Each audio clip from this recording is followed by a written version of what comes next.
Hipermartxaren 3 pilareak jarrera aktiboa, ibiltzeko modu aktiboa eta bastoien erabilpen aktiboa dira.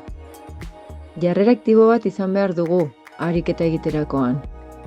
Postura inaktiboan banago, besoak erorita daude, nire erdiko zonaldeak ezin du ongi lan egin. Abdomeneko muskuluak ez dute bere funtzioa betetzen.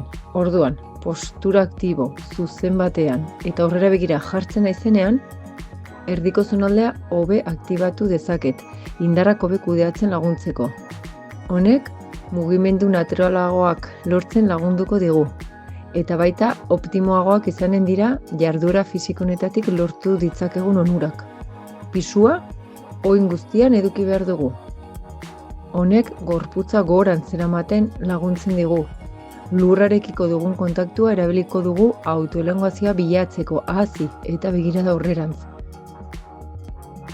Garrantzitsua da modu aktiboan ibiltzea. Berriz ere, erdiko zonaldeko indarrak hobe kudeatzeko eta hobe ibiltzen laguntzeko.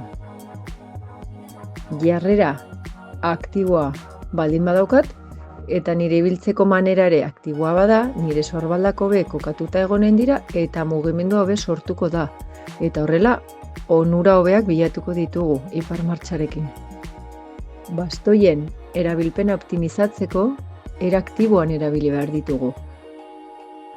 Hortaz, pixkat gehiago bulkatzen badugu, sentituz mugimendu hori, berriz ere bilatzen ari garen onura horiek lortuko ditugu hipermartxarekin.